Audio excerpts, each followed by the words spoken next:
Break के बाद एक बार फिर खास बात में आपका स्वागत है। आज हम बात कर रहे हैं यूपी सरकार में कैबिनेट मंत्री मनोज कुमार पांडे जी से।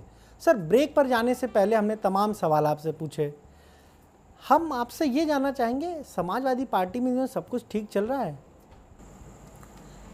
हमें तो सारा ठीक लग रहा है, पार्टी के सारे नेताओं कार्यकर्ताओं को ठीक लग रहा है। अगर किसी और को खराब लग रहा है, बसपा या भाजपा को लग रहा है खराब चल रहा है, तो उससे हमें मतलब नहीं। जिस तरीके से चीज़ें हो रही हैं, आपने नई कार्यकारिणी बना दी 81 लोगों की, 17 लोगों के टिकट काट दिए, फिर जो टीम अखिलेश के लोग कहे जाते हैं उनको पार्टी से निकाल दिया गया है। ये जो सारी बीच में बयानबाजी हुई, ये सारी चीज़ें तो ये बता रही हैं कि सब कुछ ठीक नहीं चल रहा है। और अगर यही स्थिति रही तो क्या 2017 के चुनाव में आपको नुकसान नहीं उठाना पड़ेगा? देखिए, जब उत्तर प्रदेश के किसी राज्य में चुनाव होते हैं तो कार्यकारिणी रिव्यू होती है।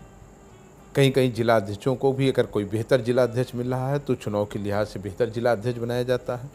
कार्यकारिणी में कुछ नए लोगों को लाना है तो उसके लिए भंग की जाती है, नई कमेटी बनाई जाती है। और कोई ये नया काम नहीं हो रहा है।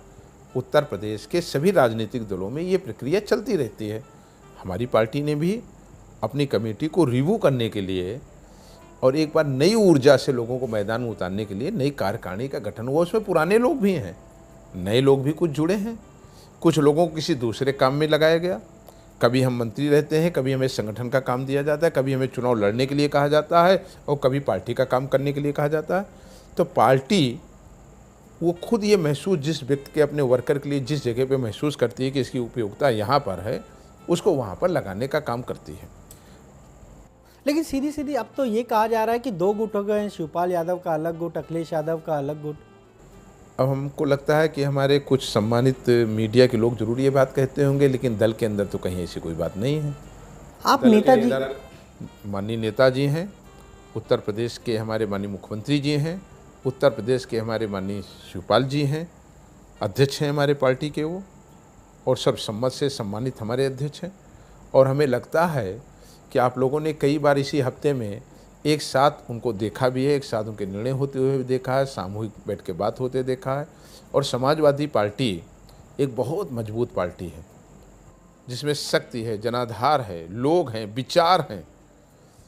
तो विचार होंगे और सबसे ज़्यादा डेमोक्रेसी सेटअप कहीं है तो समाजवादी पार्टी में है। अब उसकी तुलना मायावती जी की बसपा से नहीं कर सकते, जहाँ एक निर्णय है, गलत हो या सही हो। समाजवादी पार्टी है, विचार देने की, अपनी अभिव्यक्ति व्यक्त करने का पार्टी में अधिकार है, लोगों को अपनी अभिव्यक्ति व्यक्त करते हैं। लेकिन जहाँ तक पार्टी की एकजुटता का सवाल है, हम समझते हैं कि पूरी मुट्ठी जैसे बंद होती है वैसे ही समाजवादी पार्टी सब एकजुट है, माननीय नेताजी के नेतृत्व में, माननीय मुख्यमंत्री जी के और माननीय शिवपाल जी के नेतृत्व में। नहीं, हमने आपसे सवाल इसलिए ये पूछा क्योंकि आप नेताजी के बेहद करीबी हैं और इस तरह की जब चीज़ें होती, क्या तकलीफ नहीं होती होगी उनसे? और क्या आपके इस बीच बात हुई, उन्होंने कुछ इस मामले में भी बात की कि ये चीज़ें ठीक नहीं चल रही हैं?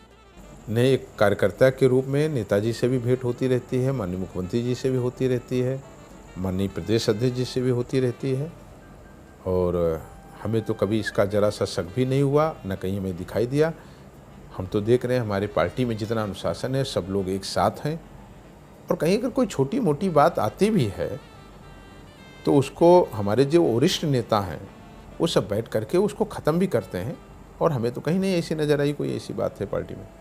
एक आरएलडी के तो जो प्रदेश अध्यक्ष, उन्होंने यहाँ तक कह दिया कि अखिलेश यादव बीजेपी का चेहरा हो सकते हैं मुख्यमंत्री के लिए 2017 के चुनाव में। अब पता नहीं, मैं नहीं जानता हूँ, शायद सभासद का चुनाव एक बार लड़े थे और वहाँ जीतने वाले व्यक्ति को 956 वोट मिला था, उनको 19 वोट ही मिला था। तो वो उनकी अभिव्यक्ति है और उन्होंने क्या सोच के कहा, वो क्या है, मुझे लगता है कि इतनी बात कहने का उनका कद भी नहीं है। तो ऐसे अगर कोई सड़क छाप आदमी कोई बात कर रहा है तो उसका कोई मतलब नहीं। यानी इसका कोई असर नहीं पड़ेगा 2017 के चुनाव? नहीं, कोई असर नहीं। पूरी पार्टी एकजुट होकर के और 2017 फतेह करने के लिए पूरी पार्टी एक प्लेटफार्म पे है, एक साथ पूरी पार्टी लगेगी। हमारे सम्मानित नेता, हम सबके सम्मान नेता आदरणीय मुलायम सिंह जी, जो हम सबके नेता हैं, पूरे समाजवादियों के नेता हैं। उत्तर प्रदेश में माननीय मुख्यमंत्री जी जो पार्टी के चेहरा होंगे, जिन्होंने अभूतपूर्व काम उत्तर प्रदेश में किया, अभूतपूर्व काम, आज विपक्ष भी मानना है, उनके नेतृत्व में। और माननीय प्रदेश अध्यक्ष जी जिनको संगठन का एक बहुत लंबा बड़ा अनुभव है, विराट अनुभव है, कई बार प्रदेश अध्यक्ष रहे हैं, सबसे संघर्षशील हमारे पार्टी के नेता हैं, उन सब के नेतृत्व में हम सब कार्यकर्ता काम करेंगे। और उत्तर प्रदेश में जो मुंगेरी लाल का सपना देख रहे हैं कुछ लोग, ये वही लोग हैं जिन्होंने मुंगेरी लाल का सपना इस देश के लोगों को दिखाया था। 125 करोड़ लोगों के अरमानों से, उनकी भावनाओं से, उनकी गरीबी से, उनकी दुश्वारियों से खेलने का काम किया था।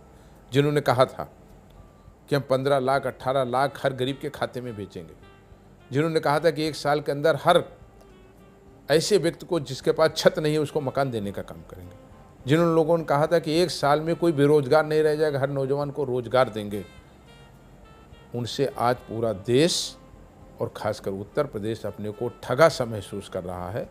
वो तैयार बैठा हुआ है, वो किसी भी तरीके के अब किसी प्रलोभन में आने वाला नहीं है। एक तरफ उसने वर्तमान देखा है जो आदरणीय मुख्यमंत्री अखिलेश यादव जी ने किया है, एक तरफ उन लोगों का भी 2.5 साल का कार्यकाल देखा है जिन्होंने सपने दिखाए लेकिन सपने पूरे नहीं हुए। समाजवादी पार्टी की सरकार और मुख्यमंत्री ने सपने दिखाए भी और सपने पूरे भी किए।